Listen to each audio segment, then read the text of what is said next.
আমি দেখলাম ও ফ্যাল করে আমার দিকে চেয়ে রয়েছে। ও এখনো বুঝতে পারছে না কি হলো বা কি হচ্ছে। ওর এই অবস্থা দেখে আমি রীতিমতো হেসে ফেললাম। তারপর আমি ওকে সবকিছু বুঝিয়ে দিলাম, কারণ তখন আমার অবস্থাও খারাপ হয়েছে। তখন আমার কথা মতো কাজ করতে লাগলো। প্রায় 30 মিনিট ধরে টানা খেলে গেল। আমার খুব ভালো লাগলো। আমি বুঝতে পারলাম ও শুধু আমাকে মন থেকে ভালোবাসবে না, আমাকে ভালো লাগাতেও পারবে। সেদিন রাতে খাবার খেয়ে আমি একটু টিভি দেখছিলাম। অঞ্জনের ঘরে উকি দিয়ে দেখলাম ও ল্যাপটপে কাজ করছে। তাই ওকে ডিস্টার্ব না করে একটা চুমু খেয়ে আমি ডাইনিং রুমে চলে আসলাম। আর মোবাইল নিয়ে ঘাঁটতে ঘাঁটতে মনে মনে আমাদের পুরোনো দিনগুলোর কথা ভাবছিলাম। কিভাবে আমি আমার ছোট ভাইয়ের সাথে এরকম একটা প্রেমের সম্পর্কে জড়িয়ে পড়লাম। এই সম্পর্কটা শুধু চাওয়া পায়ে জড়িয়ে নেই, আছে নিঃস্বার্থ ভালোবাসায়। আমার এখনো মনে আছে, আমি তখন কলেজে ফাইনাল ইয়ার পড়ি, আর ও জাস্ট মাধ্যমিক দিয়েছে। সেই সময় আমার একটা বয়ফ্রেন্ড ছিল, যদিও তার সাথে আমার কিছুই হয়নি, কিন্তু তবু হঠাৎই ব্রেকআপ হয়ে যায়। আমার বড্ড কষ্ট হচ্ছিল। একদিন আমার রুমে হঠাৎ ছোট ভাই দেখতে পেল আমি কাঁদছি। ও তখন ভয় পেয়ে আমাকে জিজ্ঞাসা করলো, কি হয়েছে, ঠিক আছিস? আমি বললাম, কিছু না, তুমি ঘুমিয়ে পড়। কিন্তু বারবার জোর করায় ওকে সব খুলে বললাম। ও আমায় বলল, কিছু হবে না দিদি, তুই দেখিস সব ঠিক হয়ে যাবে। তারপর বলল, দিদি এদিকে আয়, তোর মাথায় হাত বুলিয়ে ঘুম পাড়িয়ে দিচ্ছি। আমি বারণ করলাম, কিন্তু কে শোনে কার কথা। ও তাও আমার মাথাটা কোলে নিয়ে খুব মন দিয়ে মাসাজ করে দিতে লাগলো। আমি মনে মনে ভাবছিলাম, সত্যি ভাইটা আমার বড্ড ভালো মনের মানুষ। আমি ওকে মজা করে বললাম, তুই এত কেয়ার করিস, দেখিস অনেক ভালো একটা গার্লফ্রেন্ড পাবি, যে তোকে অনেক ভালোবাসবে। অঞ্জন বলল, আমি ওর দিকে তাকিয়ে দেখলাম ওর মুখটা কেমন জানি হয়ে গেছে। আমি কিছুই বুঝলাম না, তাই ওকে বললাম, যা, অনেক রাত হয়েছে, ঘুমিয়ে পড়। এরপর আমার কথা মতো ও চলে গেল। পরের দিন সকালে ব্রেকফাস্ট করার পর আমার রুমে এসে আমাকে জিজ্ঞাসা করলো, দিদি তুই কি ওর জন্য কষ্ট পাচ্ছিস? আমি বললাম, তাই একটু পাচ্ছি, তবে ভালোই হয়েছে, বেশ কিছু হারাবার আগেই সম্পর্ক শেষ হয়ে গেছে। তারপর ওর সাথে অনেকক্ষণ গল্প করলাম। ওকে বললাম, বিকেলে শপিং এ যাবি? সে তো তখন আনন্দ সহকারে বলল, যেতে পারি, যদি তুই ট্রিট দিস। আমি হেসে বললাম, এই ছেলেটা এত খায়, তাও দেখো একটুও মোটা হয় না। ও আমার কথা শুনে আমাকে ভেঙাতে লাগলো। আমি তখন মনে মনে ভাবলাম, পাগল একটা। সো প্ল্যান মতো আমরা সন্ধ্যার দিকে বের হলাম। আমি দুটো টপ নিলাম আর একটা জিন্স, আর ওর জন্য টি শার্টের কিছু জিনিস পছন্দ করতে বললাম। ও বলতেই পছন্দ করে নিল। এরপর আমি নিজের পছন্দ মতো দুটো চয়েস করলাম। বাড়ি এসে রাতের খাবার পর ও আমার রুমে আসলো এবং একটা প্যাকেটে গিয়ে দিল। খুলে দেখলাম একটা খুব সুন্দর চুড়ি আছে ভেতরে। আমি অবাক হয়ে জিজ্ঞাসা করলাম, এটা কি, কখন কিনলি তুই? আমাকে বলল, তুমি পড়লে আমি অনেক খুশি হব। আমি অবাক হলে মনে মনে বেশ খুশি হলাম। এই বেশ কিছুদিন পর একদিন আমার খুব জ্বর আসলো। রাতে অনেক কষ্ট হচ্ছিল, তাই বাধ্য হয়ে আমি ওকে বললাম, ভাই যদি জেগে থাকিস তো আমার রুমে এসে একটু জল দিয়ে যা প্লিজ।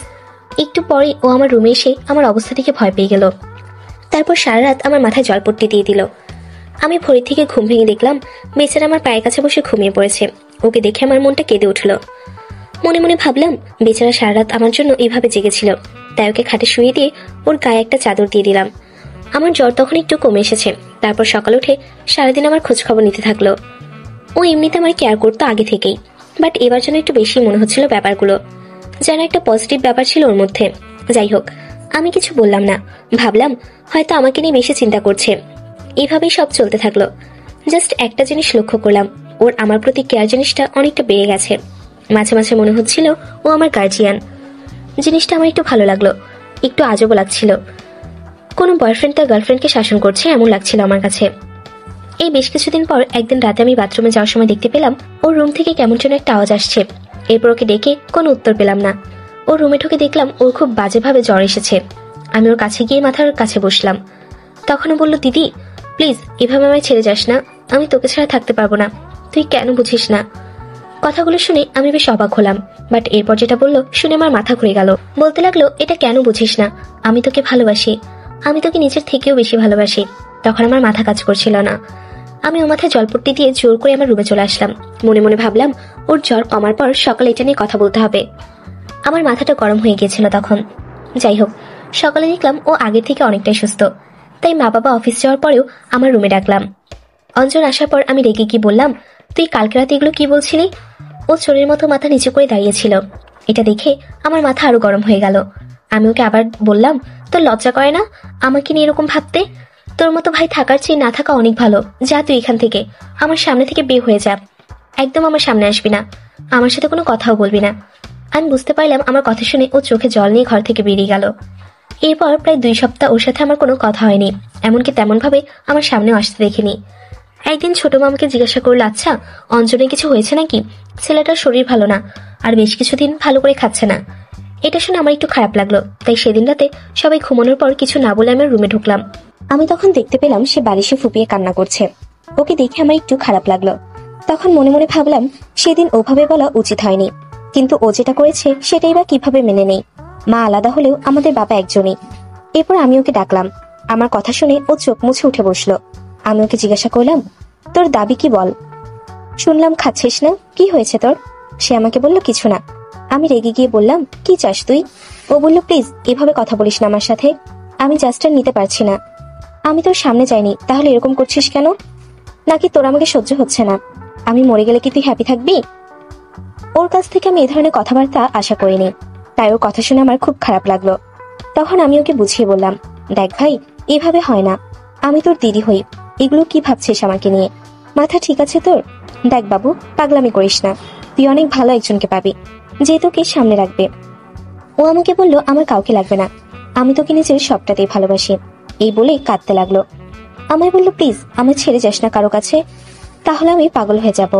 আমি ওকে অনেক বোঝানোর চেষ্টা করলাম, বাট কোনো কাজ হলো না। ওর সেই এক কথা, সেও আমায় বলল, বেশ, তোকে আমায় ভালোবাসতে হবে না, আমি তোর জীবন থেকে চলে যাব, আর কখনো আমাকে দেখতে পাবি না। আমি ওকে বোঝালাম, তুই কি বলছিস এসব, তোর মাথা ঠিক আছে তো? শেষে আমি রেগে গিয়ে বললাম, কি চাস তুই? আমাকে একা পেলে তোর সব শখ মিটে যাবে তো? তোর যা ইচ্ছে কর আমার সাথে, আমি বাধা দেব না। আর চাপ নিস না, আমি এখনো কারোর সাথে লাগাইনি, তোর জন্য ভালোই হবে। আমি আগে কাঁপতে কাঁপতে ওকে সব বললাম। তখন আমার চোখে জল চলে এসেছিল। এরপর সবকিছু ফেলে দিয়ে ওকে বললাম, কি হলো, বসে আছিস কেন? চুপ করে করবি তো কর, যা ইচ্ছে কর। আমার কথা শুনে ও একটা চাদর নিয়ে আমাকে ঢেকে দিল। তারপর হঠাৎ আমায় জড়িয়ে ধরে কাঁদতে লাগলো। আমায় বললো, দেখ, আমার তো এগুলো নিয়ে কিছু আসা যায় না, আমার সাথে কেমন এমন করছিস? আমি তোকে মন থেকে ভালোবাসি, আমি তোর কোলে মাথা রেখে ঘুমোতে চাই, আমি তোর কাঁধে মাথা রেখে আকাশ দেখতে চাই, আমি তোর হাত ধরে গঙ্গার ধারে হাঁটতে চাই। কোনো নতুন প্রেমিক প্রেমিকার মতো তুই শুধু তোর হাতটা ধরতে দিস। আমি ওর কথা শুনে জাস্ট অবাক হয়ে গেলাম। ওর ম্যাচিউরিটি দেখে হঠাৎ কি হলো আমি নিজেও জানি না। আমি ওকে ধরে আদর করতে লাগলাম। আমার এই হঠাৎ আক্রমণে অনেকক্ষণ পর আমি নিজেকে সরিয়ে আমি দেখলাম ও ফ্যাল ফ্যাল করে আমার দিকে চেয়ে রয়েছে। ও এখনো বুঝতে পারছে না কি হলো বা কি হচ্ছে। ওর এই অবস্থা দেখে আমি রীতিমতো হেসে ফেললাম। তারপর আমি ওকে সবকিছু বুঝিয়ে দিলাম, কারণ তখন আমার অবস্থাও খারাপ হয়েছে। তখন আমার কথা মতো কাজ করতে লাগলো। প্রায় 30 মিনিট ধরে টানা খেলে গেল। আমার খুব ভালো লাগলো। আমি বুঝতে পারলাম ও শুধু আমাকে মন থেকে ভালোবাসবে না, আমাকে ভালো লাগাতেও পারবে। সেদিনের পর থেকে আমাদের নিয়মিত খেলাধুলা শুরু করলাম। বন্ধুরা, আজকে গল্পটি কেমন লাগলো কমেন্ট করে জানাও। আসি বন্ধুরা, টাটা, বাই বাই।